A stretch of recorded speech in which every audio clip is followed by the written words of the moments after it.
j'ai le plaisir d'accueillir Monsieur Hervé Bonazzi, qui est le directeur général de la société Archipel. Bonjour Hervé. Monsieur Nicolas Bigan, qui est le directeur technique du programme Identité numérique du groupe La Poste. Bonjour Nicolas. J'ai le plaisir également d'accueillir Monsieur Daniel Dusseuil, qui est le responsable de la coordination des identités décentralisées à l'Observatoire européen de la blockchain. Bonjour Daniel. Bonjour. Alors, Daniel est notre pays voisin, la Belgique. Et il comprend parfaitement le français. Il parle, pour les questions professionnelles, il pourra s'exprimer en anglais. Si ça posait, je pense que tout le monde comprend l'anglais bien aujourd'hui, mais si jamais ça posait un problème, vous levez la main et on traduira si c'est nécessaire.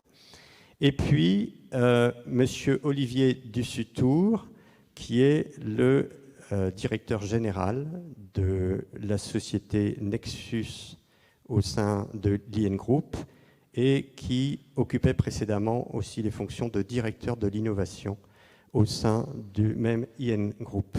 Bienvenue Olivier. Voilà. Enfin, je voudrais terminer par présenter celui qu'on ne devrait plus présenter parce qu'il a une renommée mondiale. C'est le professeur Jean-Jacques Cuisquater, qui est professeur émérite de l'université de Louvain et qui est un très illustre cryptographe ou cryptologue, je ne sais pas comment on l'appelle, de renommée mondiale. Il est notamment l'inventeur de grands schémas de cryptographie qui fonctionnent sur la carte à puce, comme le schéma Guillou-Quisquater. Bienvenue à vous, Jean-Jacques, et merci de nous faire l'honneur de votre présence.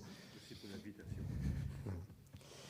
Voilà, écoutez, je m'arrête là. Je vais passer la parole à nos invités. Je voudrais peut-être, la première question que je vous présente à tous, c'est peut-être de présenter un peu mieux que je ne l'ai fait vos organisations respectives et un petit peu vos liens, soit d'expertise, soit d'expérience, soit d'affinité avec ce thème de l'identité décentralisée.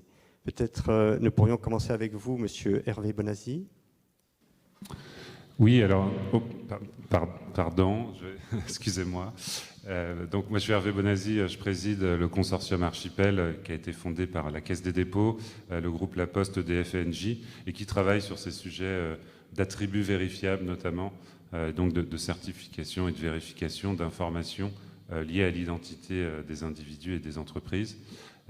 Et donc en effet, on déploie ce type de technologie avec une infrastructure blockchain souveraine en France, opérée par des grands tiers de confiance. Donc on aura l'occasion d'y revenir. Moi, c'est surtout la blockchain qui m'a amené ici. Moi, je suis entrepreneur de la tech. J'ai eu plusieurs fonctions dans l'innovation, dans la direction de sociétés de technologie. Et puis, dans mes anciennes activités de conseil, j'ai accompagné des grandes banques dans leur transformation digitale, et notamment sur les problématiques blockchain. Et c'est comme ça que j'en suis venu à m'intéresser au sujet également de l'identité sur blockchain. Monsieur Nicolas Bigan, s'il vous plaît. Bonjour. Oui. Donc, moi je suis à La Poste, on travaille sur l'identité historiquement centralisée. Donc on est aujourd'hui en identité de niveau substantiel EIDAS. On a une solution qui était la première certifiée en France. On est opérationnel depuis 2 ans aujourd'hui. Maintenant on est même en phase de renouvellement de nos qualifications. Donc on travaille notamment sur pas mal d'usages d'entrée en relation bancaire, car notre solution aujourd'hui elle propose un équivalent par rapport au face-à-face bancaire ou postal. Et on travaille notamment avec IN Group sur les interfaces qu'on va pouvoir avoir sur les futures cartes nationales d'identité électronique françaises pour faire de la dérivation d'identité.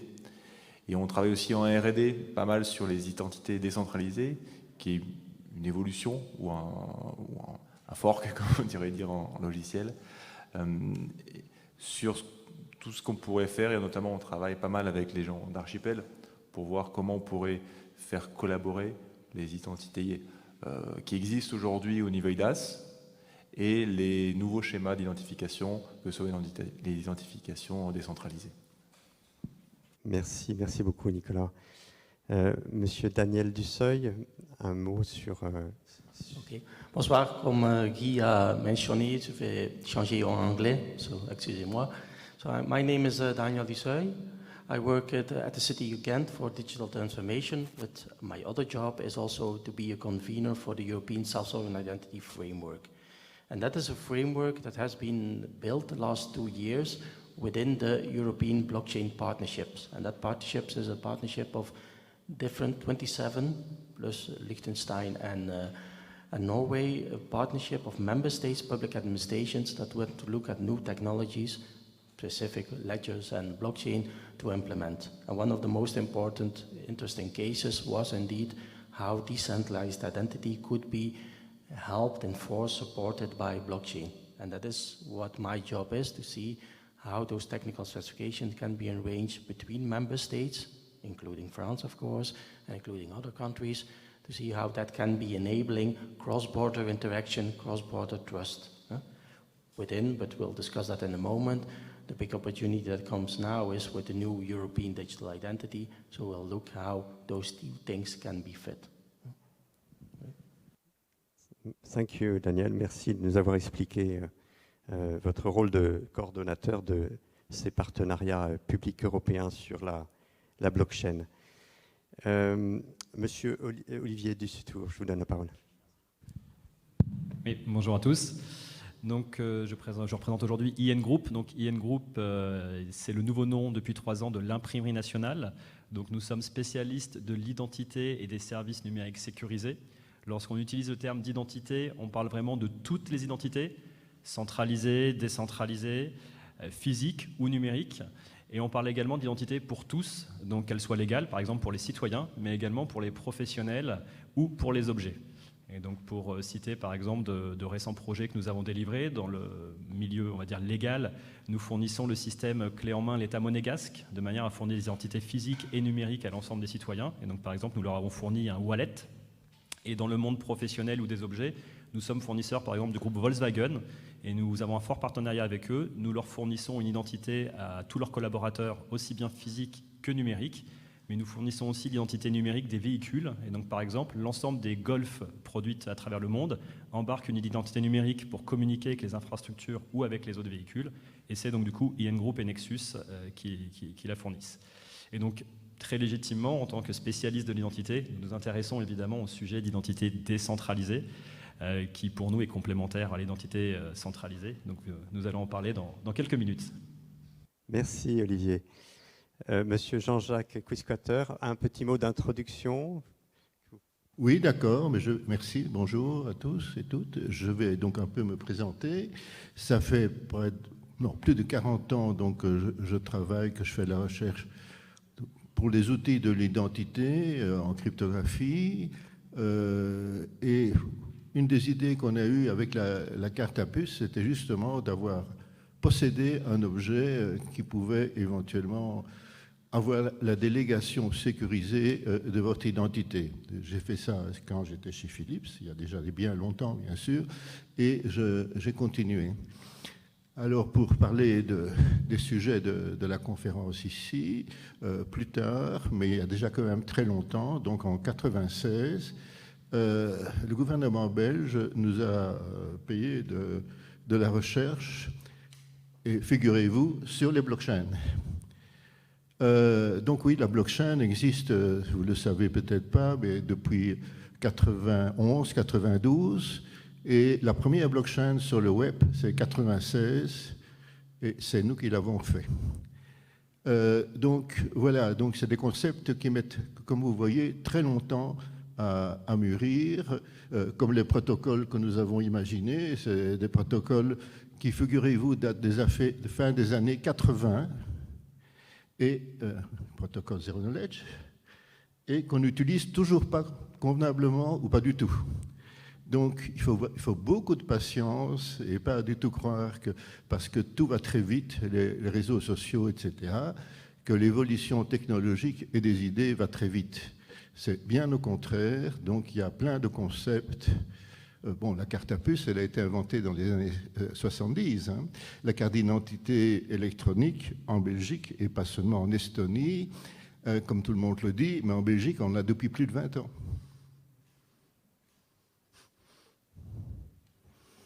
Merci. Voilà, merci. Merci beaucoup, Jean-Jacques. Merci bien à vous tous pour cette introduction. Alors, on va rentrer un peu plus dans le vif du sujet. L'identité décentralisée, c'est un concept assez nouveau et c'est un concept que tout le monde ne maîtrise pas, tout le monde ne comprend pas, je dirais, de manière peut-être plus fine. Alors peut-être convient-il de l'expliquer un petit peu, en tout cas de le définir, d'essayer de le définir au début de cette séance. Je ne sais pas qui peut s'y risquer. Peut-être vous, Monsieur Hervé Bonazzi, est-ce que vous nous diriez un mot pour... je vous pose la question à vous parce que vous avez sorti un livre blanc récemment sur ce sujet pour mieux expliquer ce que c'était que l'identité décentralisée. Donc je pense que vous êtes une bonne pédagogue là-dessus. Oui, merci. Alors, je vais tenter de le faire et puis je laisserai mes collègues aussi compléter, s'ils le souhaitent, bien entendu, pour essayer d'expliquer ça. En effet, n'hésitez pas à aller sur notre site internet. On a publié ce livre blanc qui se veut didactique, enfin, on l'espère. Mais pour l'expliquer ici très vite, alors, bien entendu, ça se base sur ces concepts blockchain qui visent à décentraliser la confiance. Donc ça, je crois qu'on ne va pas essayer de revenir sur la blockchain, mais pour l'identité, c'est de dire qu'on va en effet donner le contrôle total à l'utilisateur, comme il l'a aujourd'hui finalement avec un portefeuille cryptographique sur une blockchain pour échanger des cryptoactifs. Donc en effet, le concept, c'est que seul l'utilisateur est réellement uniquement lui-même et aucun opérateur, même pas commercial, n'a accès à la donnée et finalement à ces clés privées qui lui permettent de transacter. Donc, en effet, c'est centré sur l'utilisateur. Et là, finalement, on utilise les concepts d'échange cryptographique sur les données d'identité et en particulier ces attributs vérifiables qui attestent, qui sont des preuves de l'identité ou des attributs complémentaires. Et donc, en fait, finalement, c'est une relation à trois entre un émetteur d'informations certifiées, donc ces fameux attributs vérifiables qui vont être certifié en amont, signé sur la chaîne par une entité dont l'identité également est définie sur le registre avec un DID. Et puis, donc cette donnée va être embarquée dans le portefeuille de l'individu. Et cet individu va pouvoir transmettre cette donnée lorsqu'elle lui est demandée. Et donc le troisième acteur, c'est finalement celui qui veut vérifier de l'information. Donc on a un cas d'usage simple, par exemple, une banque qui voudrait demander de l'information pour une demande de crédit, va faire cette demande par une requête directement à l'utilisateur, par un message technique. Donc c'est la demande de présentation d'informations. Et là, le portefeuille de l'individu, et donc à la main de l'individu, on va pouvoir répondre à cette demande, soit parce qu'on a déjà les informations certifiées en sa possession finalement dans son portefeuille, et si on ne les a pas, on va pouvoir requêter des émetteurs qui vont pouvoir éventuellement les émettre pour nous, les certifier. Mais finalement, ça reste à notre main, ça repasse au centre par l'utilisateur qui va finalement faire cette présentation de données certifiées et qui va signer lui-même le message. Pourquoi il y a un registre distribué ? C'est pour casser finalement une relation directe entre les vérificateurs et les émetteurs, et c'est pour enregistrer l'ensemble des identités et surtout enregistrer les preuves et donc les certificats numériques d'émission des données.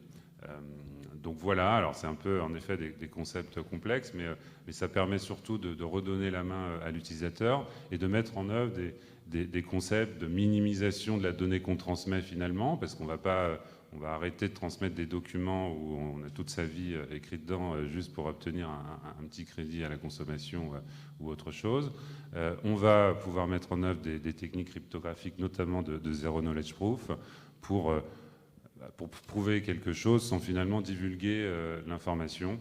Donc ça, c'est très intéressant et ça va du coup normalement réduire les risques de failles aux données personnelles, que l'identité centralisée aujourd'hui, malheureusement, dont l'identité numérique centralisée souffre, parce que finalement on transmet tout et on en perd le contrôle, parce que c'est stocké finalement dans la base de données de celui qui le reçoit. Alors, on va être clair, la donnée finalement va être quand même transmise.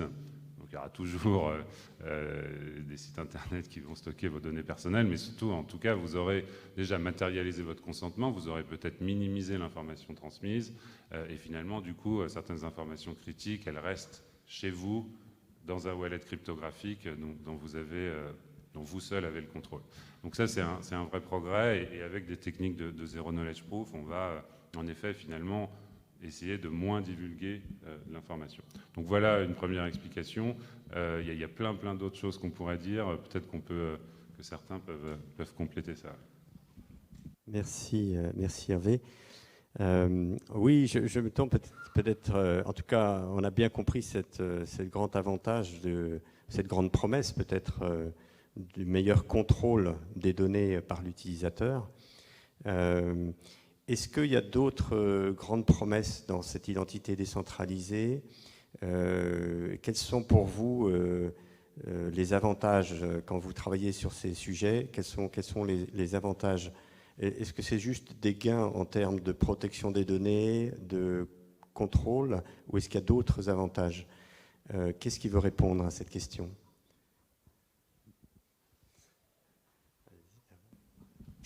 Ou Olivier, comme tu veux, mais...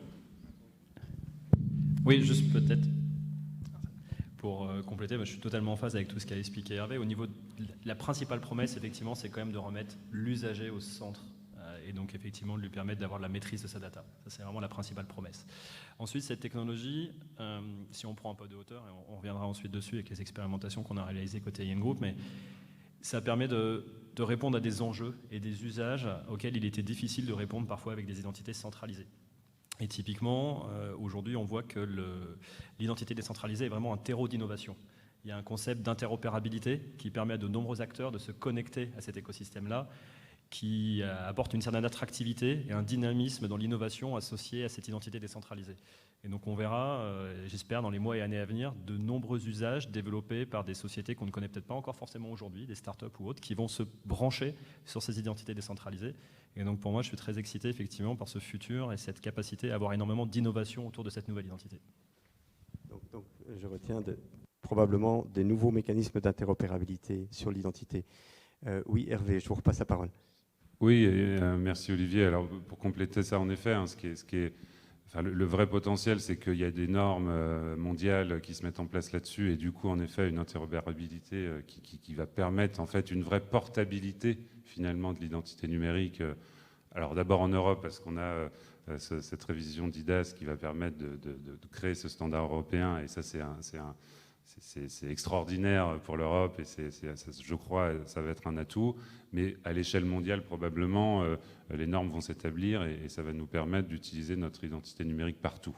Donc ça, c'est une première chose. Et l'autre grand avantage de ces concepts d'identité décentralisée, si on se projette plus loin et dans des pays plus lointains, alors nous, on a la chance d'avoir des États stables auxquels on fait confiance et qui nous délivrent des titres d'identité dont on a totalement confiance et qui sont sécurisés. Ce n'est pas le cas dans tous les pays du monde. Et malheureusement, une grande partie de la population n'a même pas d'identité ou de preuve d'identité.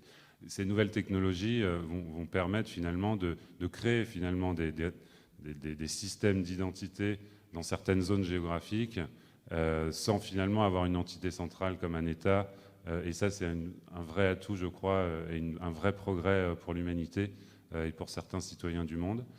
Donc ça nous concerne moins directement. Mais je crois que c'est aussi un des grands atouts de cette technologie, de pouvoir, en distribuant la confiance, finalement, répondre finalement parfois à certains manques de confiance dans certaines autorités centrales qui font défaut. Bon, c'est moins le cas en Europe, bien entendu, pas du tout le cas en Europe, mais voilà. Merci Hervé. Oui, on reviendra là-dessus parce qu'il y a des expérimentations qui sont déjà en cours, qui sont très intéressantes à analyser. Professeur Jean-Jacques Kouiskater, je me tourne vers vous parce que finalement l'identité décentralisée, on l'a vu, c'est une façon aussi de contrôler ces données. Et pour ce faire, l'identité décentralisée et la blockchain en général utilisent un peu ce qu'aujourd'hui on appelle sous le terme de privacy preserving cryptography.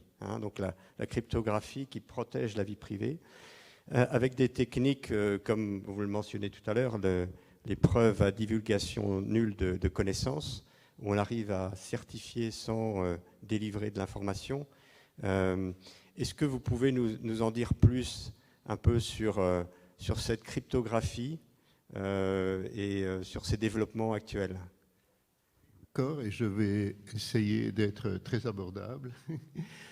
Donc le principe de base, et ça devrait être pour toute technologie qui met en œuvre les données personnelles et privées, c'est on en donne le moins possible et on en utilise le moins possible.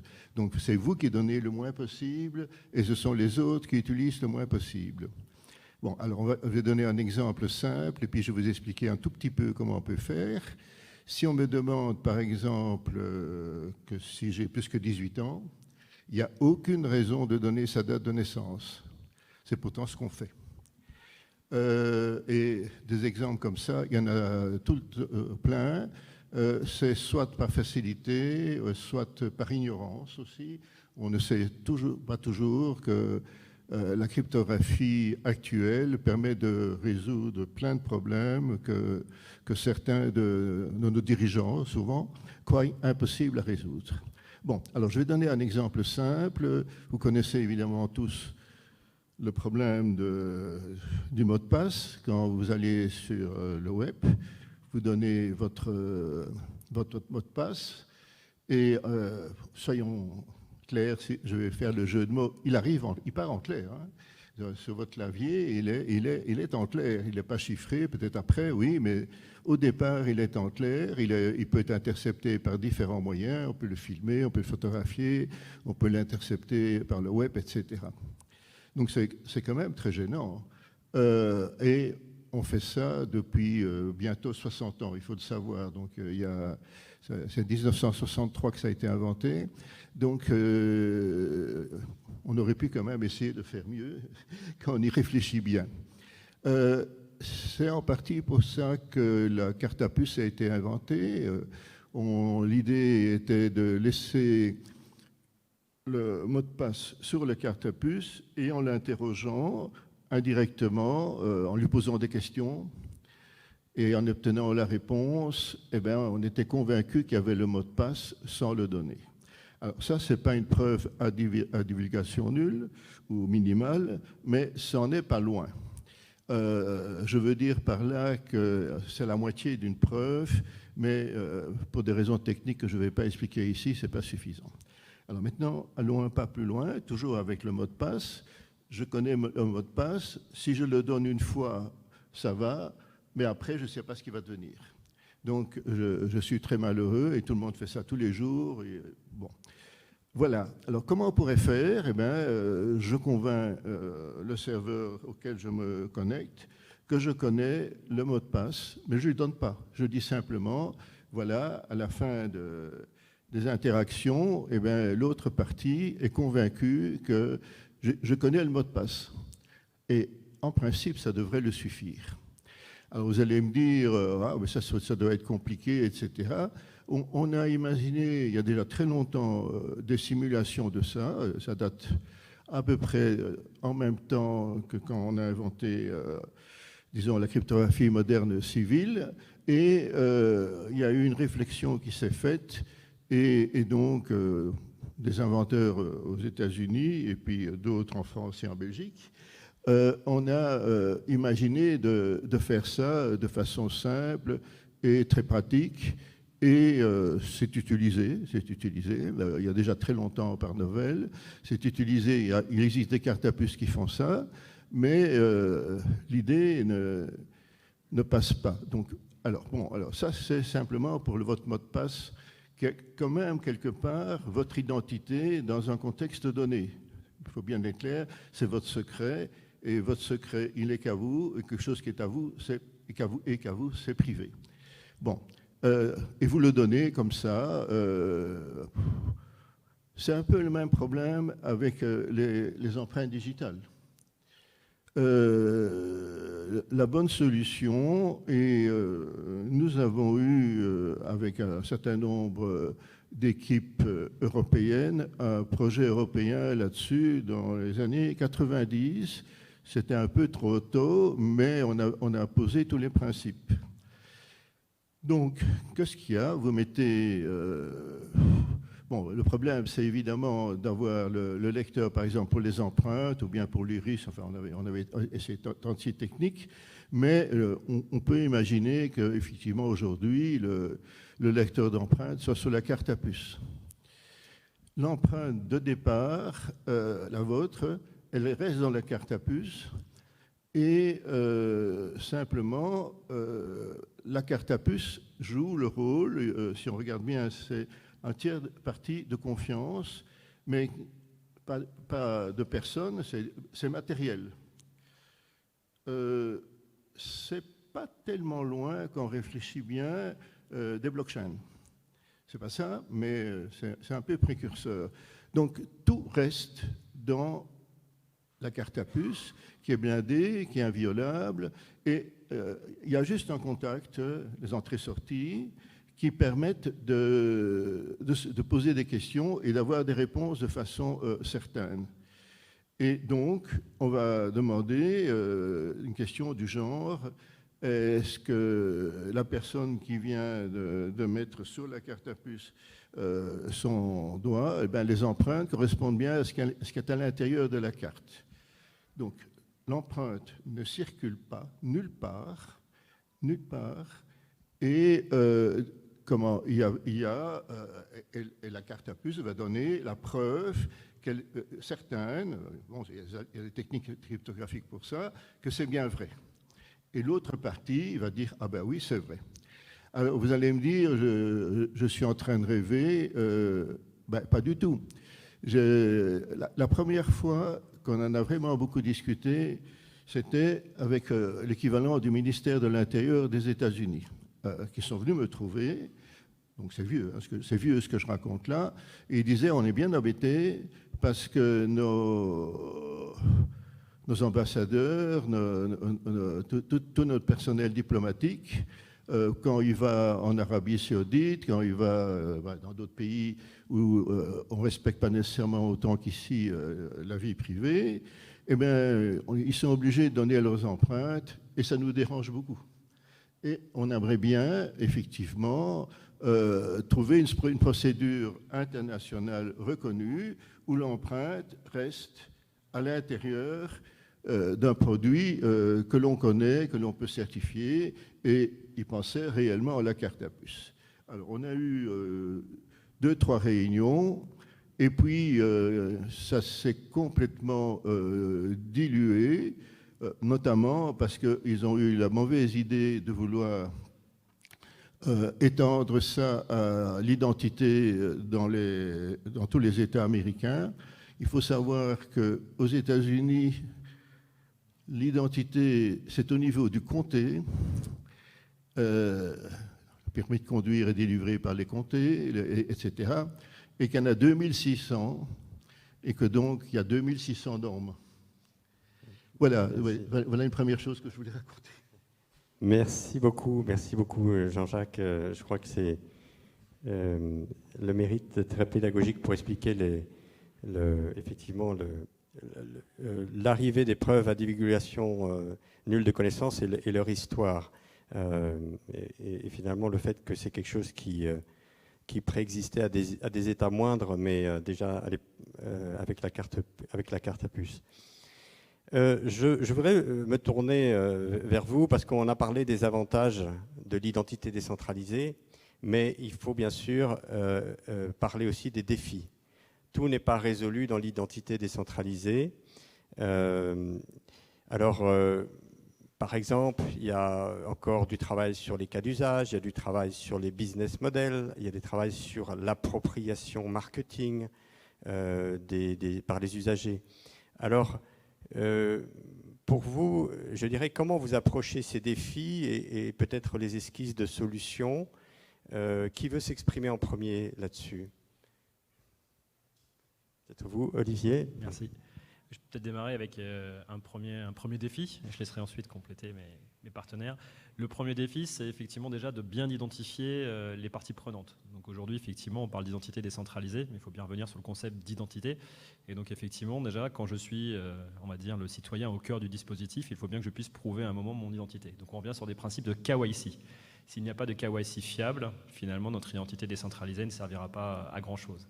Et également, ensuite, on a beaucoup parlé des VC, ces sortes d'attributs vérifiables. Donc, par exemple, si demain une université, Harvard, dit « je vais donner des VC pour prouver que ces personnes-là ont eu des diplômes », il faut à la base bien pouvoir prouver que Harvard est bien Harvard. Donc, on a quand même ces défis qui sont à relever. Donc, je pense qu'ils sont communs à l'identité centralisée et décentralisée, mais c'est un défi important pour apporter de la fiabilité à ces dispositifs.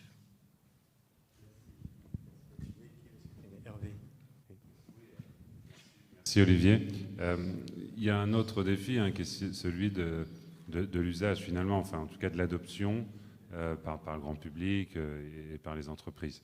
Alors c'est vrai déjà pour l'identité numérique aujourd'hui centralisée avec des applications sur mobile qui commencent à être adoptées, notamment celle de la Poste, mais avec une identité décentralisée, on ajoute un peu de complexité parce qu'il y a de la cryptographie et un wallet cryptographique qu'il faut l'instancier avec des clés privées et si on veut laisser uniquement le contrôle à l'utilisateur, on a un problème de cette seed phrase, enfin la phrase d'origine qui permet de backuper ces clés. Donc il y a des solutions, enfin voilà, il va falloir cacher ça demain si on veut le faire bien et il y a des solutions qui arrivent, mais ça c'est un vrai défi de le rendre facile, c'est-à-dire la récupération, le backup, la récupération des clés, etc. Il y a une innovation qui est intéressante, qui est le social recovery des clés, enfin pardon pour les anglicismes, mais le fait de partager ces clés finalement avec ses proches, de distribuer la clé auprès de ses proches et que si on perd son téléphone, si on se le fait voler, on va pouvoir réinstancier son wallet.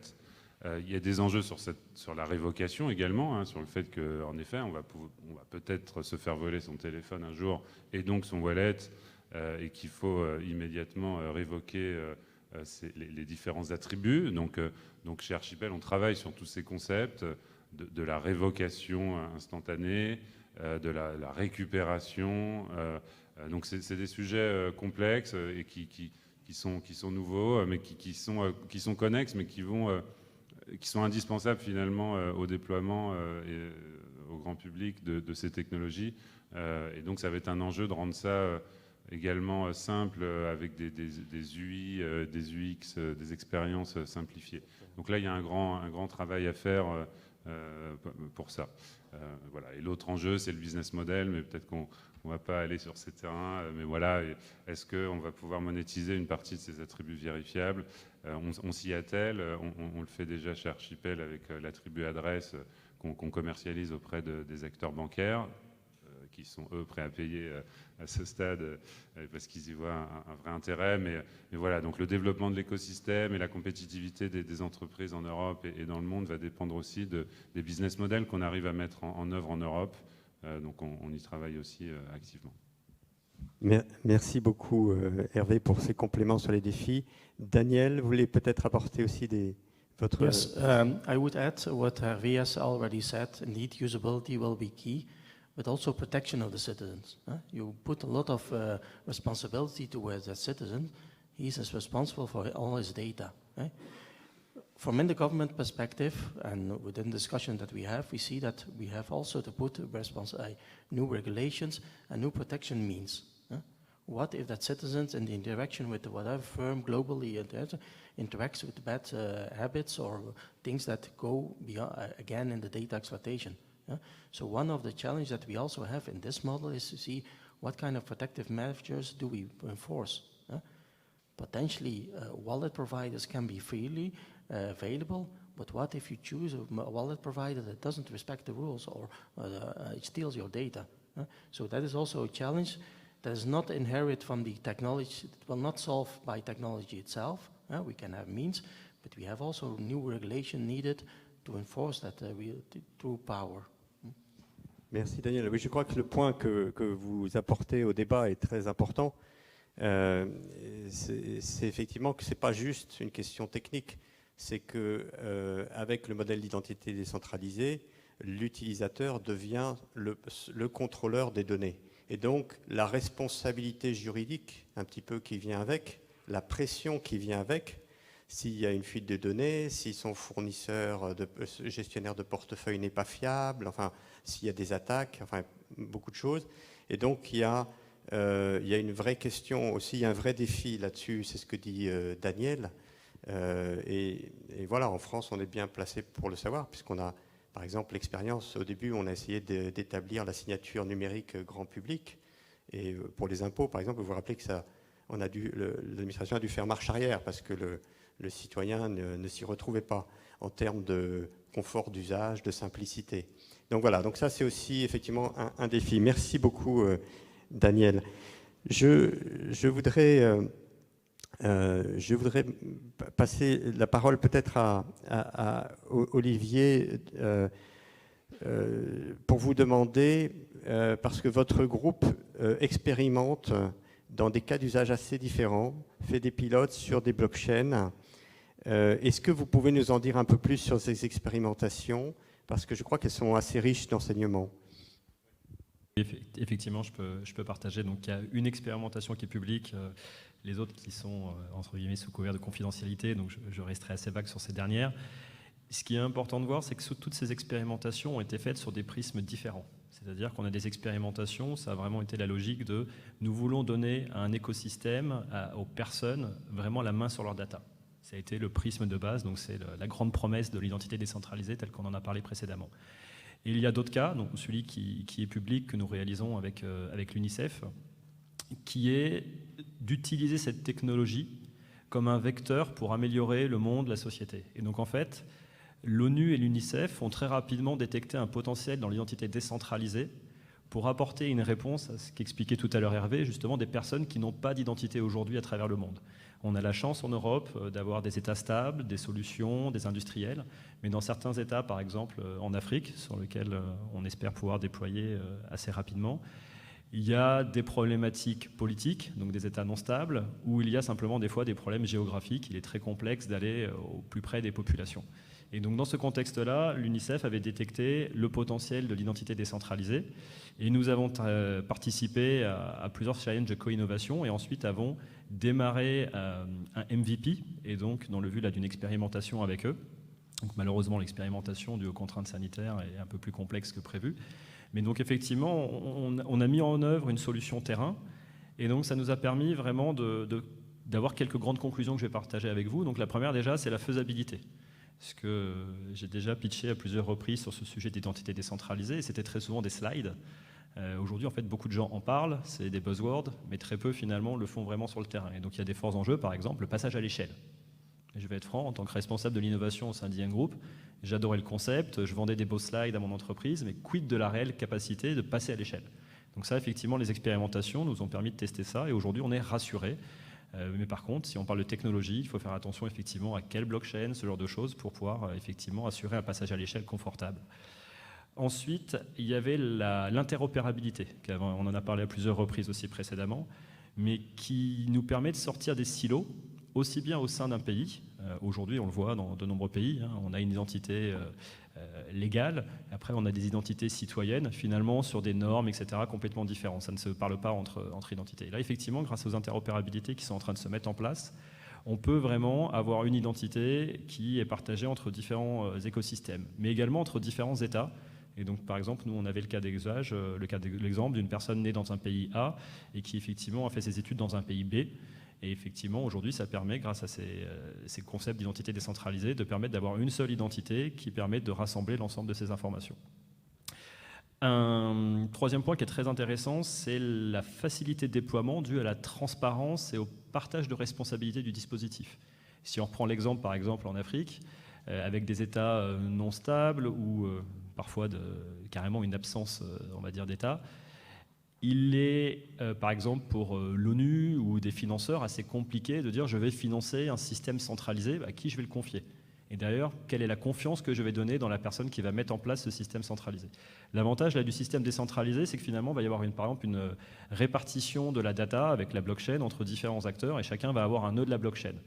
C'est conceptuel, mais ça rassure tout le monde. Et ça, on l'a vraiment vu. Voilà. L'État se dit, voilà, je conserve un nœud, je me sens encore partie prenante de l'identité de mes citoyens.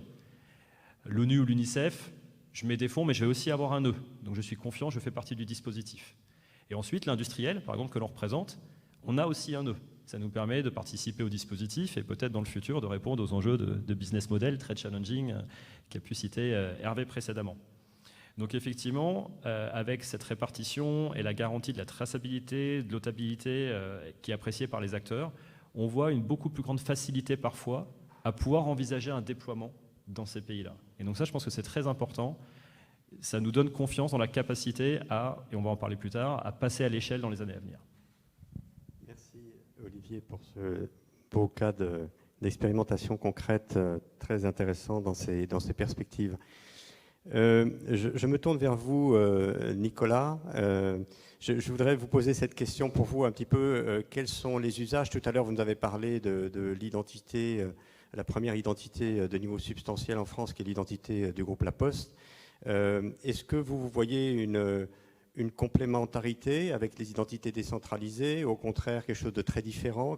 Quelle est votre vision sur les usages et sur peut-être la complémentarité par rapport à ce que vous faites aujourd'hui sur les identités plus classiques? Donc aujourd'hui, dans les cas qu'on peut voir avec nos clients, on voit beaucoup de complémentarité, parce que les clients qu'on adresse sont beaucoup de clients qui ont des contraintes légales, en termes de KYC, en termes d'utilisateurs.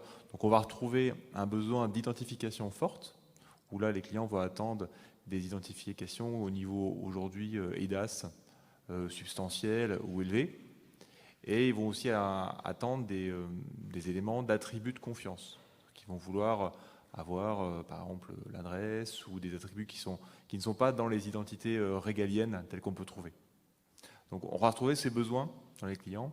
Et aujourd'hui, pour l'aspect identité forte, comment prouver l'identité d'une personne, et qu'aujourd'hui, on n'a pas aujourd'hui de solution sur étagère qui permette de répondre aux besoins avec du DID. Ça arrivera peut-être dans l'avenir. Mais aujourd'hui, si on veut répondre demain à un client pour mettre en place un système, on est obligé de faire un système avec différentes solutions. Donc là, des solutions compatibles IDAS, et qu'il existe aujourd'hui comme l'identité numérique La Poste en France, mais dans d'autres pays européens, il y a par exemple ISMI en Belgique. Là, on peut apporter cette partie identité. Et on peut aussi du coup faire travailler les deux systèmes, faire travailler cette identité centralisée et un système décentralisé qui va apporter ces attributs. Et à la combinaison des deux, on va pouvoir finalement répondre aux besoins du client. Donc, un des cas sur lequel on étudie, c'est les jeux en ligne en France. Aujourd'hui, en France, pour jouer, il faut être majeur et résider en France. Donc aujourd'hui, pour être majeur, avec l'identité numérique, on sait le prouver aujourd'hui. Et on sait le prouver du niveau substantiel, et ça répond à la contrainte légale qui est demandée par les entreprises. Pour aujourd'hui la résider en France, nous aujourd'hui on ne l'apporte pas, cette notion-là, parce que l'adresse qui est sur votre carte d'identité n'est pas votre adresse forcément où vous résidez. C'était l'adresse au moment où vous avez fait votre carte d'identité. Donc là, typiquement, on étudie, par exemple, devoir travailler avec Archipel, qui aujourd'hui propose un système décentralisé d'adresses vérifiées. Donc là, on va pouvoir s'interconnecter avec le système d'Archipel, vérifier l'identité et apporter du coup cet attribut au client en complément de l'attribut d'identité que nous, on aura apporté. Et donc le temps que l'écosystème évolue, l'avantage de ces deux solutions, c'est qu'on est capable aujourd'hui de répondre à des besoins des clients. Merci beaucoup, Nicolas. Donc, une forte complémentarité prospective entre les deux. Monsieur Daniel, je voudrais vous passer un petit peu la parole parce que donc il y a des travaux européens importants sur la blockchain et je voudrais qu'on puisse comprendre un petit peu quels sont ces travaux, quelle est la nature de peut-être l'infrastructure blockchain. Est-ce qu'il y a des propositions de la part de l'Europe ou des normalisations, je ne sais pas, sur la partie de l'infrastructure blockchain? Et puis, si je me permets, une troisième question aussi peut-être pour vous. c'est un petit peu, est-ce qu'on a prévu un peu les identités décentralisées par rapport, par exemple, aux nouvelles propositions de règlement sur l'identité numérique?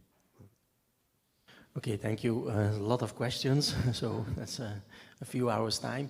No, I'll try to be brief on this. The European blockchain service infrastructure started when different member states wanted to interact, discuss, interchange ideas about, okay, what would the use of blockchain be in public sector? Rapidly, the idea emerged that many use cases faced always the same challenges. They needed to have a stable infrastructure, they needed to have stable services so that they could be relying or focusing on their business use. So that is why the European blockchain service infrastructure emerged 2 years ago, 2 years and a half ago, to build that stable backbone of blockchain infrastructures. It is not a specific Hyperledger or Ethereum infrastructure, it's a multi-ledger aspect. Depending what kind of use cases that you will need, maybe we need other protocols, we need other ledgers. So to be more specific, at this time we are implementing Hyperledger Base and Hyperledger Fabric, but in the pre-commercial procurement that has been launched, potential other protocols will include to see, okay, how can we have high scalable cases, high velocity cases. So that is a thing that is now emerging on the European scale, focusing on public sector, but at this moment the discussions are going with different private partners also to extend that infrastructure as something that also private sector can use. We see different networks. The idea of network or networks can be discussed. So all those things are now emerging, but Europe is investing a lot to build that infrastructure. If not, all clients that maybe Olivier and Nicolas has mentioned need to go face again all those infrastructure questions. So in Europe, we try to see how can we provide an answer on that, and then the added value is, of course, in the business layer. So that is the baseline of the infrastructure. Above that, you have, of course, the use cases that are now currently developed. And there, it's important that member states agree on the semantic aspects, on the interoperability aspects. So to facilitate all those cross-border interaction that is needed. We are working on specific cases. The base identity is one of them. So the state-issued identity, how can we transform them into a decentralized identity, but also specific business domains, like education, which France is also very active with the University of Lille, to be mentioning a few things. So try to see how the diploma interaction can be. Another use case that we are working is on social security. How can social security documents be transferred by the user in a trustworthy way between countries? The Polish employer that works in France need to check, okay, are you all okay with your working permit? So those things have started as experiments, but have now growing towards pre-production and now also will evolve towards production. So that is a bit the status. What happened mid this year is, of course, an interesting thing, and then coming back to your third question. We are now seeing the merge of the European digital identity. That is, of course, the successor of the eIDAS regulation, but it's not only eIDAS, it has a broader and bigger ambition. If you read the regulation, you'll hear and read a lot of concepts that are SSI-based. So from our perspective, we see that the new eIDAS regulation, the new eID, is already decentralized in concept. It is not in construction, but it uses the empowerment of citizens, the exchange of multiple data aspects. So we read a lot of SSI, decentralized identity concepts in that. So that is a very positive thing. At this moment, the working groups are being organized, try to see, okay, how the different member states can interact in the eIDAS working group to give the architecture of the EU identity some format. That will happen in the next 6 to 1 month, a year, to build that infrastructure. But to be clear, it is the member states that are responsible to the implementation of those kind of things. So it's not a sole European identity or a sole European wallet. It will be multiple identities interacting and multiple wallets. How are those two projects, EPSI and the identity, linked? There's a lot of discussion still ongoing, but there will be in the part of the official formal procedure also some pilots and education and social security will normally also be part of those pilots. So they are looking at different technologies to solve that question. And maybe also what Nicolas has mentioned, there will be not only one solution, maybe there will also be hybrid solutions. So centralized and decentralized. Centralized is the most stable aspect. Decentralized needs to try to see that it gets stabilized. So we get hybrid solution. And then, of course, maybe potentially we'll evolve to decentralized aspect. So there's a lot of traction on the European scale to work at that, because we see also that one of the most important use case is cross-border. If you only stay in the government, most interaction can be solved with that centralized identity. You don't need this. But if you cross the border or cross a sector, then it's getting interesting. And that's why Europe is investing a lot and maybe also be a front runner in all those kind of things. So I hope that answers all your three questions. Merci beaucoup Daniel pour ces précisions très intéressantes. Personnellement, j'ai retenu au moins deux grandes idées. L'une, c'est que il y a un travail sur l'infrastructure pour l'ensemble des sujets blockchain avec des cas d'usage qui sont testés et développés comme l'identité décentralisée au-dessus. Et puis l'autre, c'est que la proposition de règlement européenne est conceptuellement déjà adaptée pour que les identités décentralisées puissent s'y greffer. Voilà, merci. Je voudrais revenir sur une idée que, d'ailleurs, Daniel, vous avez parlé un petit peu avec le mot hybride.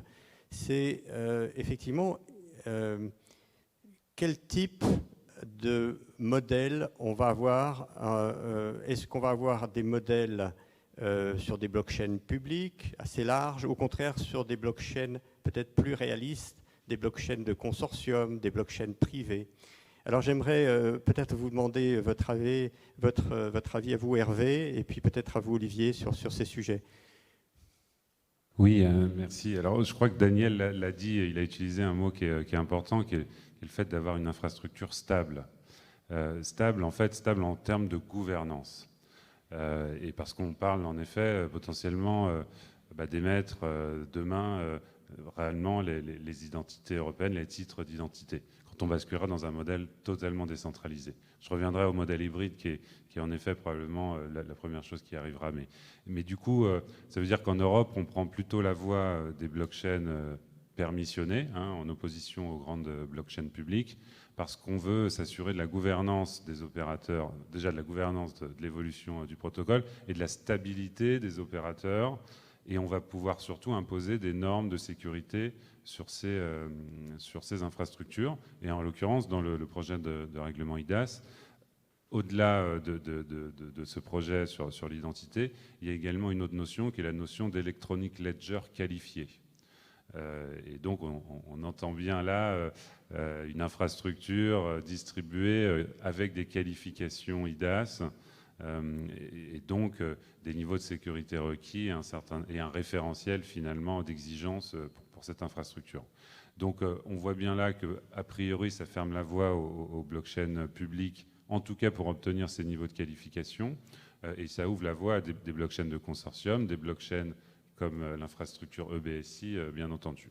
Donc nous, notre avis chez Archipel, c'est que, en tout cas dans un premier temps, ce sont ce type d'infrastructures qui porteront ces cas d'usage nécessitant de la confiance numérique qualifiée, certifiée en Europe, et en particulier du coup qui soutiendront ce cas d'usage de l'identité décentralisée avec des attributs certifiés provenant de tiers de confiance émetteurs identifiés, autorisés à le faire, etc. Donc c'est beaucoup plus compliqué de faire ça sur une blockchain publique, parce que sur une blockchain publique, par définition, tout le monde peut écrire et finalement certifier de l'information. Donc il faut vraiment qu'on mette en œuvre, et IDAS le prévoit, la qualification finalement des acteurs qui viennent émettre ces attributs d'identité sur les infrastructures. Merci Hervé. Olivier, vous voulez ajouter quelque chose peut-être? Oui, non, je vais paraphraser ce que vient d'indiquer Hervé, parce que c'est totalement la vision que je partage, donc je suis 100% aligné avec les points mis en avant, donc je ne vais pas paraphraser. D'accord, merci Olivier. Je voudrais qu'on parle un petit peu, donc un peu plus en profondeur des questions de sécurité, notamment la sécurité des attributs, notamment par exemple sur un mobile wallet, des attributs d'une identité décentralisée. Peut-être, Nicolas, vous pourriez peut-être nous donner votre éclairage là-dessus. Avec plaisir. Donc la mobile wallet, c'est un des concepts notamment qui est abordé dans le nouveau règlement eIDAS, qui est un des moyens. Le règlement ne donne pas forcément de solution technique, mais oriente un petit peu. Et on voit que la solution de wallet sur téléphone est quand même centrale. Et par rapport à la solution d'avoir une wallet sur un téléphone mobile, moi je vois il y a deux grands principaux défis au niveau de la sécurité. Le premier défi, c'est la maîtrise de la chaîne de confiance par rapport à cette wallet. C'est que dans le cas d'un wallet, la sécurité va être essentiellement portée par le téléphone. Et dans cette wallet, on va retrouver les clés privées, mais aussi les attributs. Donc par rapport à ça, il va y avoir 4 grands éléments importants à maîtriser. Déjà, le code de la wallet et toute la chaîne de compilation. Ça, en général, l'écosystème est assez mature là-dessus. On a pas mal de solutions dans le forum. Mais ça reste quand même quelque chose qui est très important dans la chaîne de confiance. Deuxième point, ça va être le déploiement. Une fois qu'on a fait une application sécurisée, il faut maîtriser le déploiement pour que ce qu'on a développé et ce qui est déployé sur les téléphones des utilisateurs, qu'on soit sûr que ce soit le même, qu'il n'y ait pas de backdoor, qu'il n'y ait pas d'ajout. Donc ça aussi, c'est un défi à relever. Troisième point, c'est les OS sur lesquels vont tourner ces wallets et aussi les API qui vont être utilisés. Aujourd'hui, on a des OS qui sont fournis par des grands acteurs sur lesquels on a quand même peu de visibilité, on n'a pas forcément des audits de sécurité qui sont faits. Donc il y a la notion de la maîtrise et le lien entre les wallets et ces OS aussi va être important. Et le dernier point pour moi, c'est le hardware, là où devraient être stockés les éléments si on veut atteindre le plus haut niveau de sécurité. On a notamment dans le règlement eIDAS la notion de Secure Element qui est introduite. Et c'est pareil, aujourd'hui les hardware, on a beaucoup de fournisseurs de hardware qui sont majoritairement américains ou asiatiques. Et aujourd'hui, pareil, on n'a pas forcément des évaluations de sécurité qui sont faites de manière internationale. Et donc ça pose aussi des questions sur la chaîne de confiance, parce que si tous les éléments, en fait, s'il y a un des éléments faibles sur cette chaîne, finalement, on va perdre toute la sécurité qu'on peut avoir dans ce wallet. Et la sécurité dans ce wallet, c'est quand même très important pour derrière avoir les utilisateurs. Parce que si les utilisateurs n'ont pas confiance dans la wallet, on arrivera difficilement à les convaincre d'aller utiliser ce genre de technologie. Et ça, je le dis parce que c'est vrai que quand je compare par rapport à l'identité numérique de la Poste, où on est plutôt centralisé, mais toute la sécurité n'est pas portée par le téléphone. C'est un couple entre le téléphone, entre un back-end qui est hébergé dans nos locaux et des produits qui sont qualifiés, notamment par l'ANSSI. On va utiliser par exemple des HSM pour stocker les clés privées. Et donc c'est vrai qu'il y a quand même un écart entre un téléphone public non public et un HSM pour le stockage des clés secrètes des utilisateurs. Et ça, donc c'est un défi justement que l'écosystème va devoir relever pour apporter une solution au niveau de sécurité. Le deuxième point, c'est le défi de souveraineté. Nous, en tant qu'opérateur de confiance à la Poste, on est très sensible à ces enjeux-là. Et on travaille notamment à élaborer des chaînes de solutions de confiance qui sont hébergées en France, notamment dans les data centers. Et aujourd'hui, on pense que le règlement eIDAS, il doit permettre à l'industrie européenne de poser ses propres règles pour l'identification des personnes et des entreprises, pour finalement ne pas s'en remettre à des GAFAM, qui aussi en parallèle développent des wallets. On a notamment le cas d'Apple aux États-Unis, qui a proposé une solution de décentralisation des permis de conduire pour un État américain. Et aujourd'hui, donc les acteurs qui font en même temps les OS, les hardware, veulent aussi aller sur les wallets. Donc se pose la question d'accès finalement aux ressources critiques qui vont être nécessaires par les téléphones. L'accès à l'OS et aux API pour accéder au hardware, mais aussi l'accès au hardware. Parce que le risque, c'est que de dépendre finalement d'acteurs externes, c'est d'un jour peut-être de ne plus avoir d'accès, pour une raison X ou Y. Mais si un jour l'accès est coupé au Secure Element, l'utilisateur ne pourra plus utiliser sa wallet. Donc, et là-dessus, il y a quand même une bonne nouvelle dans l'histoire. C'est que le règlement eIDAS, dans l'évolution qui est proposée aujourd'hui, introduit la notion de gatekeeper.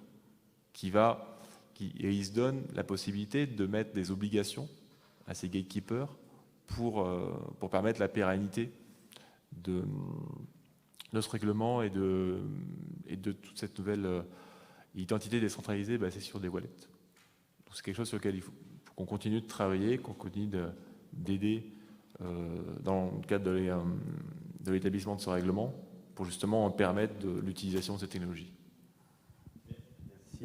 Merci Nicolas, c'est très clair.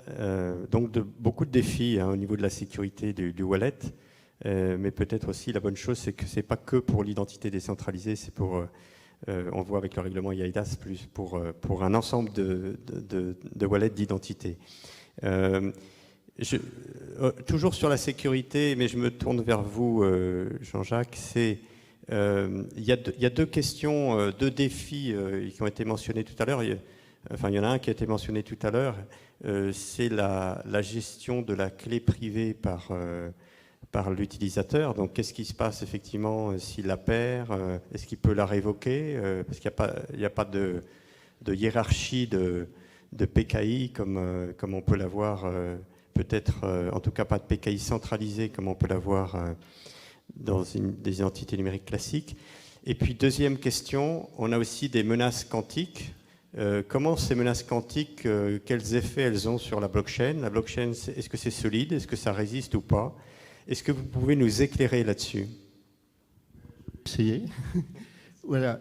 En fait, je voudrais quand même revenir légèrement, très rapidement, pour mieux cadrer ceci. Il y a pour moi un problème vraiment lié à la transparence.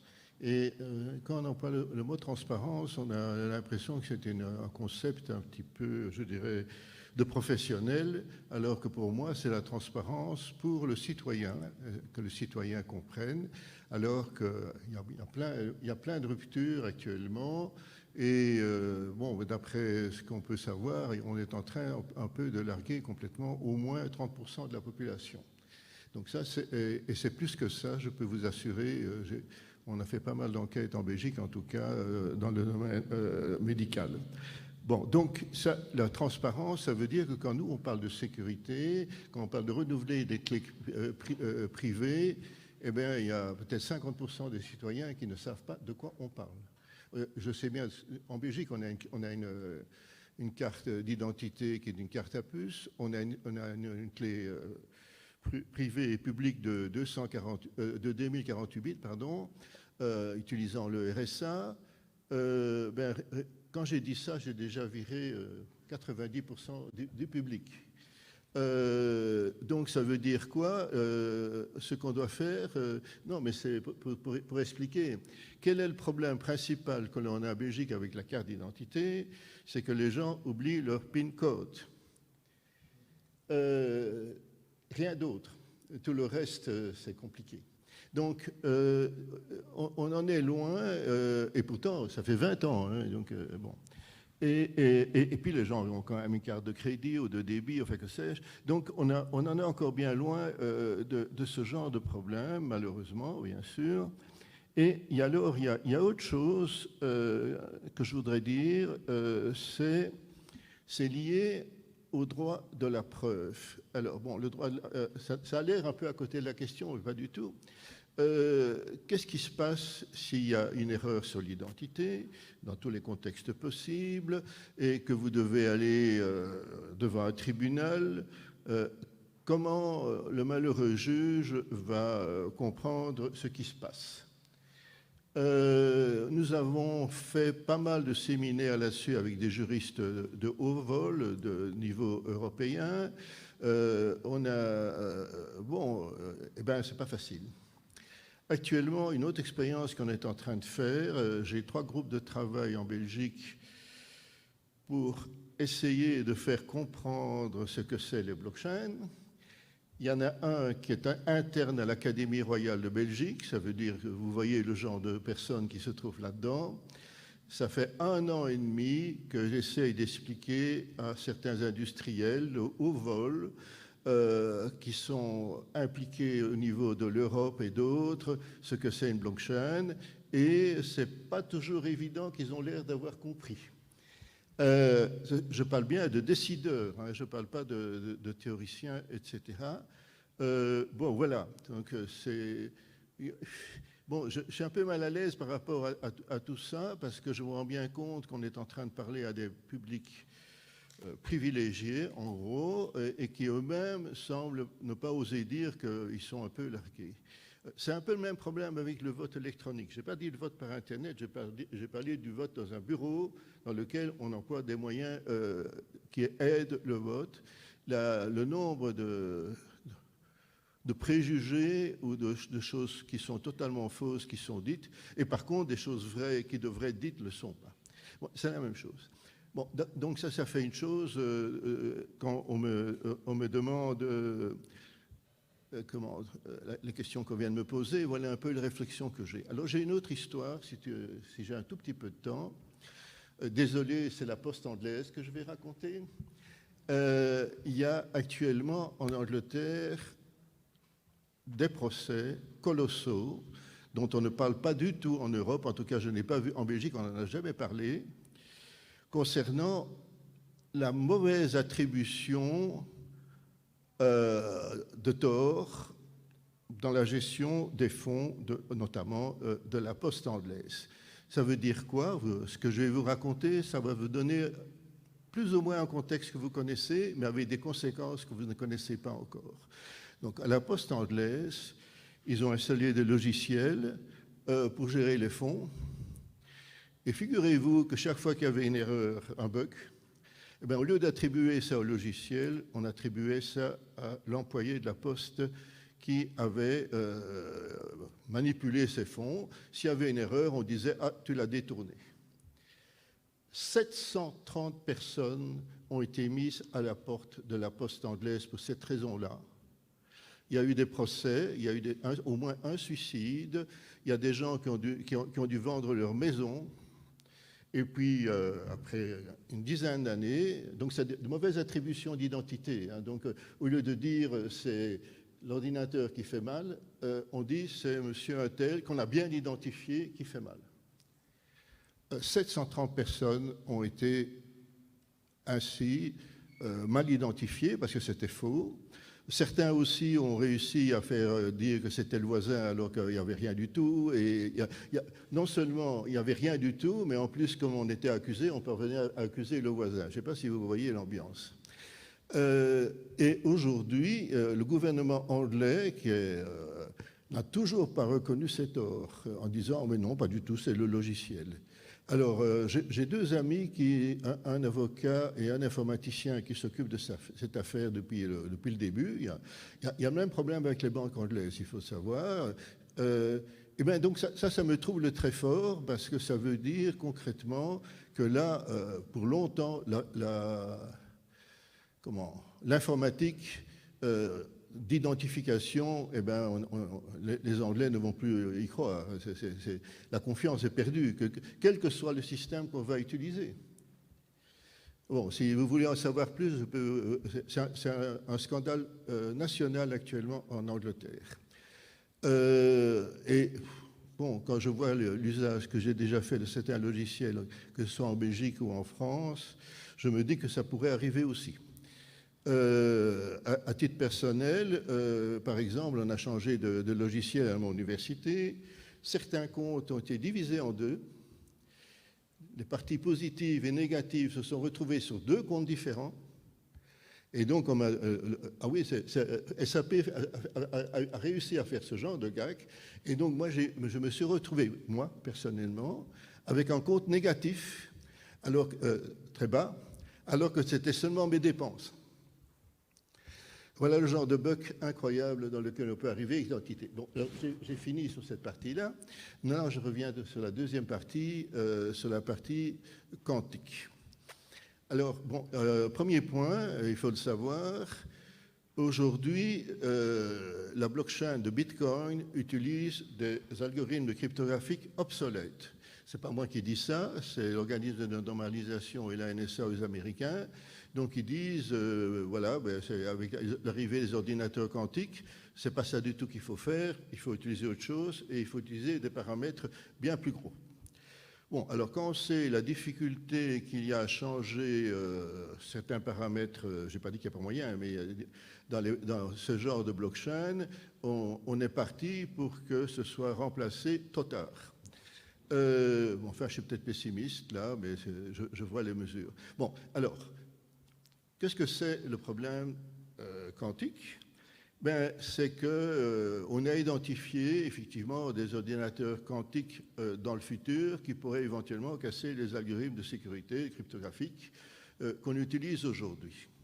Alors il faut bien voir qu'il y a 10 ans déjà ça, il y a 20 ans aussi, et aujourd'hui on ne sait pas factoriser des nombres beaucoup plus grands que 1000. Je n'ai pas dit 1000 bits, j'ai dit 1000 en base 10. Donc, on en est loin. Alors, bon, alors qu'est-ce qui s'est passé? Tu me donnes 2 minutes, j'explique ce qui s'est passé. Bon, en 2016, les États-Unis ont fait une analyse de risque et ils ont dit, aïe, les Chinois vont fabriquer des ordinateurs quantiques dans un futur pas trop loin et on va se retrouver dans une situation délirante où toute l'économie va être par terre parce que les algorithmes cryptographiques ne sont plus sûrs. Donc, on va devoir contrer les Chinois. Ce n'est pas le discours officiel, c'est le discours sous-jacent. Hein. Donc, on va devoir. Donc, ils ont lancé ce qu'on appelle un appel post-quantique, donc des algorithmes qui résistent aux ordinateurs quantiques. Aujourd'hui, le concours est presque fini, on est au 3e tour, et donc les algorithmes, sans doute, vont être annoncés, il y a des Français dedans, dans la fin de l'année prochaine au plus tard. Ce qui d'ailleurs va être une révolution, parce que ça veut dire que il va falloir tout changer. Et ça, il y a beaucoup de gens qui sont au courant.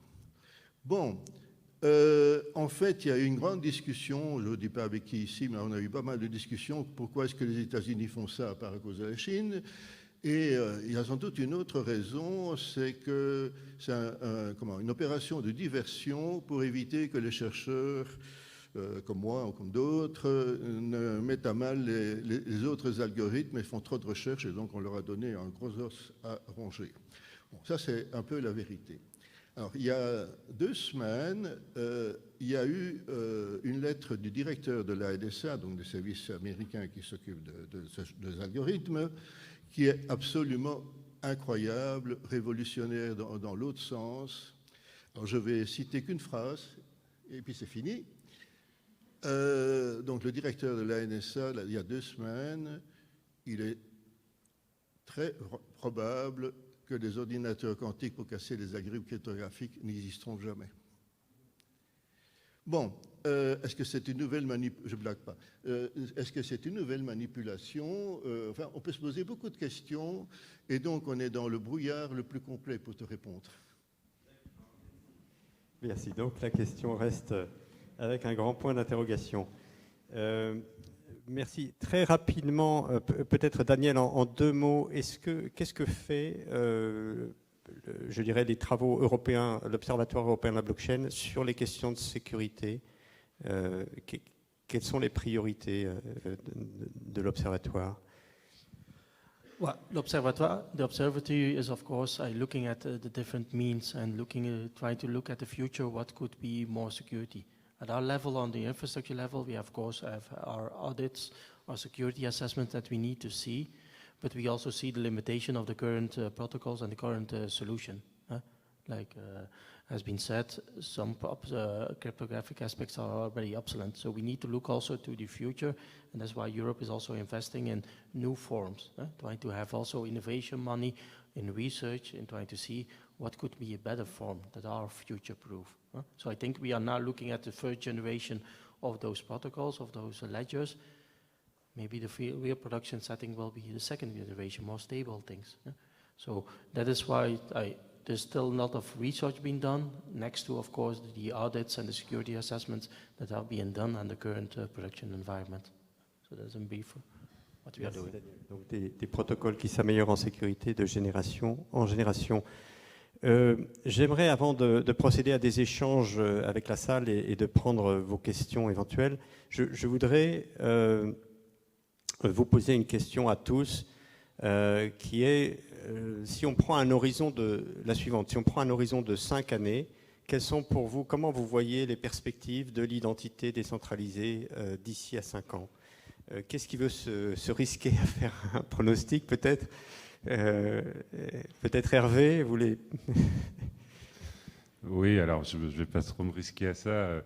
Je voudrais juste, je crois, pour conclure, surtout dire que l'Europe là a une formidable opportunité, encore une fois, de montrer l'exemple. Et je prends l'exemple d'RGPD, qui a été une réglementation déterminante pour le progrès de l'économie numérique et plus de protection des citoyens, et que la Californie a copié, et même les Chinois plus récemment. Et là, avec ce projet de révision IDAS et ces concepts, en effet, d'identité décentralisée sous-jacents qui sont portés ici en Europe, et du coup l'opportunité de déployer ça à l'échelle européenne pour tous les citoyens européens, c'est probablement une opportunité d'être les premiers, en tout cas à cette échelle, à le faire dans le monde, et à bâtir les standards qui seront réutilisés par d'autres. Donc j'espère que ça va bénéficier également aux acteurs industriels européens, et la capacité du coup, d'ici 5 ans, en fait, d'avoir des acteurs européens qui pourront exporter ces technologies, parce qu'on les aura en effet déployées à l'échelle. Donc le grand défi, c'est ça, c'est d'expérimenter maintenant tous ensemble, de créer l'écosystème d'acteurs qui va construire ça de manière souveraine en France et en Europe, et puis de mettre à l'échelle, et l'ambition de la Commission est très forte en termes d'agenda, donc ça nous oblige tous à travailler, à parler tous ensemble, et à co-construire. Donc je pense que dans 5 ans, on y sera largement, parce qu'on s'est mis les jalons et l'ambition qui va avec. Merci Hervé pour cette vision. Quelle perspective, Jean-Jacques, rapidement? Donc, moi, je vois que c'est très bien, comme ça a été dit, qu'il y a pas mal d'expériences qui est en cours. Tu me demandes maintenant, à terme de 5 ans, ma crainte dans la logique actuelle, c'est que, est-ce que ce sera vraiment autant en pratique, je pense à la France par exemple, est-ce que ce sera vraiment aussi décentralisé qu'on le dit en pratique? Je suis pas totalement convaincu. Il y a plein de choses qui ont été mises, évoquées récemment dans d'autres domaines informatiques en France, qui étaient soi-disant c'est décentralisé. Et puis quand on regarde un peu, ah oui, mais on n'a pas mis ça, parce que ça, ce sera pour le futur. Et donc, ça pourrait être malheureusement une sorte de simulacre, quoi. Voilà. Merci pour votre opinion, Jean-Jacques, là-dessus. Nicolas, une vision à 5 ans? Une vision, je pense que ce qui va être clé, c'est l'interopérabilité entre les différents services au niveau européen. Et donc, avec ce qui est derrière la normalisation. Donc, si effectivement la vision portée par IDAS se réalise, effectivement, dans 5 ans, on peut imaginer tous les systèmes d'identité, avec tous les attributs d'identité qu'on peut avoir, qui sont interopérables avec tous les différents services qui existent en Europe. Après, avec du hybride ou pas, on verra bien, mais ce qui compte, c'est l'interopérabilité, et que l'utilisateur puisse utiliser ces données et aller dans tous les services qu'il souhaite de manière la plus simple. Des apports d'interopérabilité. Merci, Nicolas. Daniel, do you have a vision for 5 years terms for... Hope it's more a hope and a dream, of course, at this moment, because at the end, you need every potential business domain to get engaged. You need 500 million citizens using that things. So maybe in 5 years, I think there will be set some steps, but it will take time. It will take time to configure it, to do it. If we just look at the other classical models that were implemented, they also took time. As I mentioned, the Belgium EID, there were things 20 years ago. Before it got onboarded, it took time. So let's take also the time also to reflect on things that need to be reflected. If we rush too much into that technology, maybe we'll get something that is even worse than is today.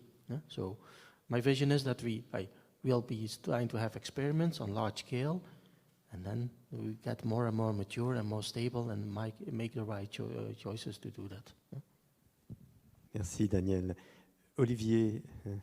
Très brièvement, je partage la vision de Daniel et je suis de nature positive et optimiste. Et effectivement, je pense qu'à travers les travaux européens, on va avoir la chance, peut-être justement dans 5 ans, d'avoir des premiers déploiements massifs et qu'on va utiliser justement les 5 années à venir pour essayer, tester des choses et passer à l'échelle dans 5 ans. Donc je pense vraiment, en tout cas en 2026, peut-être être là et promouvoir les premiers schémas d'identité décentralisés majoritairement déployés en Europe.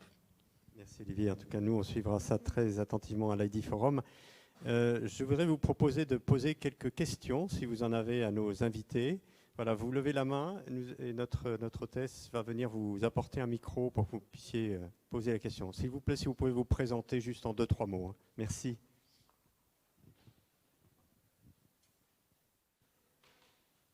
Bonjour, je m'appelle Imad Ad de l'EPFL. Merci beaucoup pour la bonne discussion.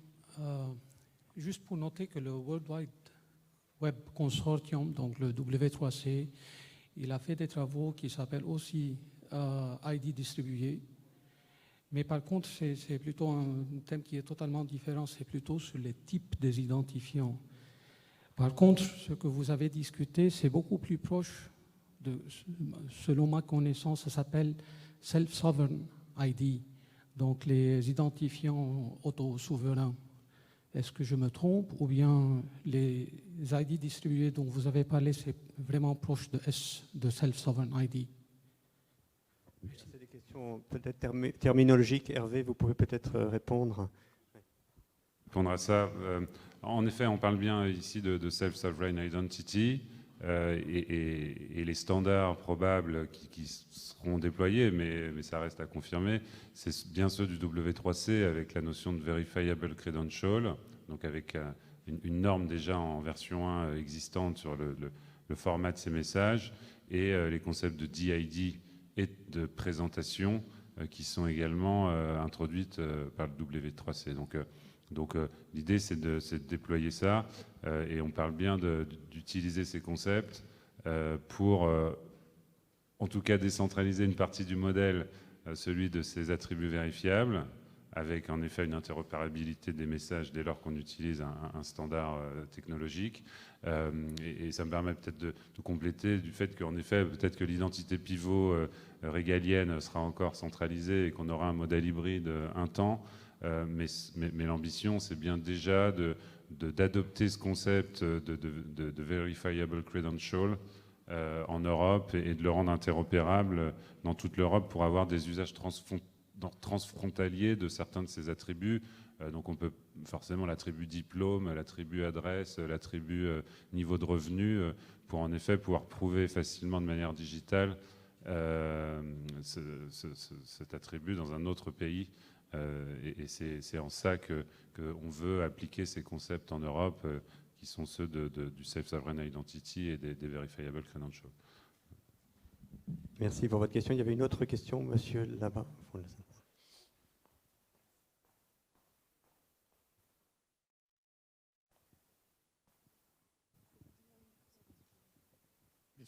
Oui, bonjour. Marc Abios, je travaille pour une agence de l'Union européenne à Madrid, dans le monde de la cyber.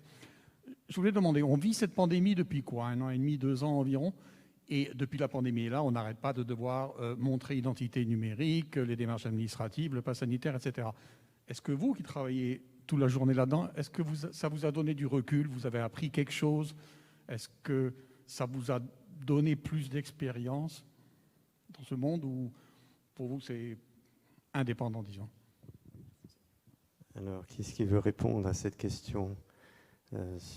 Olivier? Je peux me lancer de mon côté. Ça nous a permis de phosphorer typiquement sur ce que pourraient apporter ces technologies décentralisées sur ce type de cas. Effectivement, donc on pourrait voir le pass sanitaire comme un credential, par exemple, et donc ce genre de choses. Donc aujourd'hui, effectivement, je pense que cette pandémie nous a tous surpris et il faut un alignement au niveau européen avec énormément de choses. Donc effectivement, je pense que la maturité des solutions d'identité décentralisée n'était peut-être pas assez encore élevée pour se dire, allez, on y va directement. Mais en tout cas, aujourd'hui, j'ose espérer, si on reprend la question de la perspective à 5 ans, si malheureusement une telle pandémie devait se repasser dans 5 ans, qu'on puisse effectivement bénéficier de ce qui s'est passé là pour aller tout de suite sur ces technologies qui auraient permis d'être beaucoup plus réactifs et beaucoup plus harmonisés au niveau de l'Union européenne très rapidement, pour permettre d'avoir des verifiable credentials permettant par exemple, de prouver le fait de sa vaccination ou autre.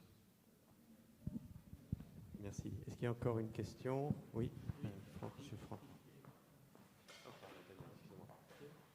Attends, avant de poser votre question, il y a juste un complément de réponse. Does it work? Okay. Now, one complementary thing: the health pass and the sanitary pass was too soon for decentralized identity. That was for sure, but it put a lot of things on the political agenda that were not before there. Yeah? People caring about their identity, caring about their data, wanted to know, okay, that medical information, where does it go, who owns those kind of things, what can I do for this? So it was in that sense, a bit strange, a positive aspect for, okay, people were aware of those kind of things. Huh? So that is something, a lesson learned, and we can build on towards in the future on those kind of things. So I was wanted to add. Merci. Oui, Nicolas.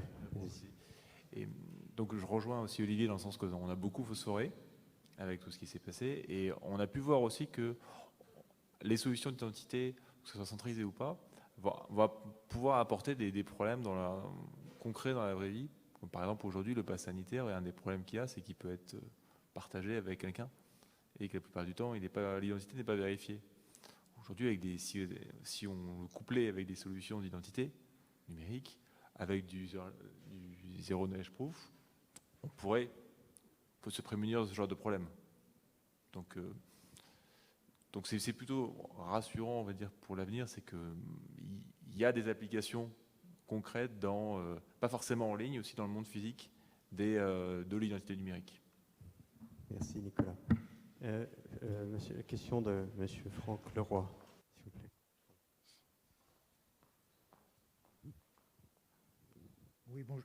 Oui, bonjour. Bon, ce n'est pas vraiment une question, je voudrais alimenter le débat sur le défi. Donc Franck Leroy, IN Group, et je suis aussi expert de justice.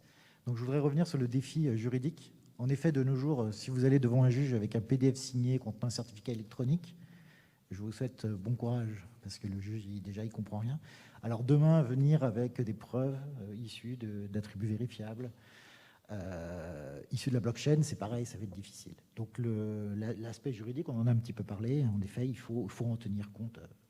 Et le deuxième, rapide aussi, via la menace quantique, en fait, c'est la menace de la pérennité. Une preuve que je crée maintenant, peu importe qu'il y ait un calculateur quantique demain ou pas, une preuve que je crée maintenant, que je peux vérifier de manière fiable, puisqu'elle repose sur des algorithmes crypto-fiables, très probablement, je ne pourrai plus la vérifier dans 30 ans avec le même niveau de fiabilité. Et donc, il faut avoir ce défi en tête de le système soit capable de s'adapter à l'évolution des menaces. Voilà. Merci beaucoup, Monsieur Franck Leroy, pour votre témoignage très précieux. Nous arrivons à la fin de cette table ronde. Je voudrais peut-être vous demander juste un mot très rapide de conclusion à chacun. Peut-être vous, Jean-Jacques, vous voulez commencer? Un mot de conclusion? D'abord, merci pour la réunion. Je crois réellement que dans les 5 années à venir, nous allons voir plein de choses intéressantes en dehors de celle-ci, de vraies applications des blockchains, et il faudra bien faire attention aussi à la formation. On en discutait encore hier, on n'a pas assez d'informaticiens, qui connaissent la sécurité, et donc tous ces beaux projets que l'on veut pour toute l'Europe, aurons-nous assez de personnes qualifiées pour les mettre au point? Merci Jean-Jacques. Hervé, un mot de conclusion? Non, pour conclure, mais je vais redire que je vous invite à télécharger notre livre blanc sur notre site si vous ne l'avez pas déjà fait, parce que ça apporte des compléments à ce débat. On ne peut pas tout dire en quelques heures. Pour rebondir sur la notion de preuve, juste très vite, ce qui ouvre aussi vraiment le marché en Europe, c'est que la réglementation va dans ce sens de considérer, et c'est dans le projet IDAS, que les attributs vérifiables ont la même force de preuve que le justificatif papier fourni aujourd'hui. Et ça, c'est inclus dans le règlement, et c'est très important, enfin, dès lors que c'est un attribut qualifié. Mais c'est déjà bien, déjà c'est un premier sous-jacent fort qui pose une base juridique en effet qui est indispensable. Et après, dans la pratique, en effet, il faut voir. Et aussi, c'est un progrès d'essayer d'harmoniser au niveau de l'Europe le droit autour de la blockchain, enfin en tout cas le concept de preuve sur blockchain. Hein. Certains États européens le reconnaissent. La France, pas tout à fait. En tout cas, uniquement pour les mini-bons, c'est inscrit dans la loi. Et puis après, sinon, on fait appel au Code civil et ça nécessite au juge de considérer ou pas si c'est une preuve. Donc c'est plus compliqué, c'est juste un peu plus long. Donc ça aussi, il y a du progrès au niveau juridique qui permet finalement au business de se créer, de se développer, de scaler. Donc c'est important pour nous, cette harmonisation européenne sur l'aspect réglementaire, aussi pour ces nouvelles technologies de blockchain et d'identité. Merci beaucoup Hervé. Nicolas, un mot de conclusion de votre part? Donc pour conclure rapidement, je trouve que tout ça va dans le bon sens de simplifier finalement la vie du utilisateur au final, parce qu'au final, ça va leur permettre de partager facilement les données et de pouvoir, dans des cas concrets, ça va être pour ouvrir un compte en banque, une fois qu'il a toutes les données dans une wallet, ça serait immédiat. Pareil pour changer, donc ça va changer aussi un petit peu la société, parce qu'il y a des endroits où il y avait des frictions pour le changer, pour les mises en concurrence, qui vont finalement devenir beaucoup plus faibles grâce à ces technologies-là. Merci Nicolas. Daniel, un mot de conclusion pour vous? Yes, it's are exciting times. So decentralized identity is a new concept. It still needs a lot of research, a lot of collaboration. But I hope events like this, I bring also the French gene of research, public sector and private sector also to those kind of things. Because also Europe needs leading countries, needs countries that want to take that guidance role and to implement this as a first. So I hope in the next 5 years we'll see also a lot of interesting French cases in this decentralized identity. Merci Daniel. Olivier? Merci. Je pense que je conclurai de la même façon que j'ai conclu un Agoraphic il y a à peu près 2 ans sur la même thématique. Ça permet d'avoir de la constance, c'est bien. Dans le sens où il ne faut pas opposer identité centralisée et décentralisée. Pour moi, elles sont réellement complémentaires. Et en tant que citoyen, je pense que la plus grande opportunité d'identité décentralisée, ça va être de reprendre la main sur nos data. Voilà, je pense que c'est mon mot de la fin. Merci beaucoup. Je voudrais vous remercier. Je voudrais qu'on applaudisse nos orateurs pour leur contribution. Merci beaucoup.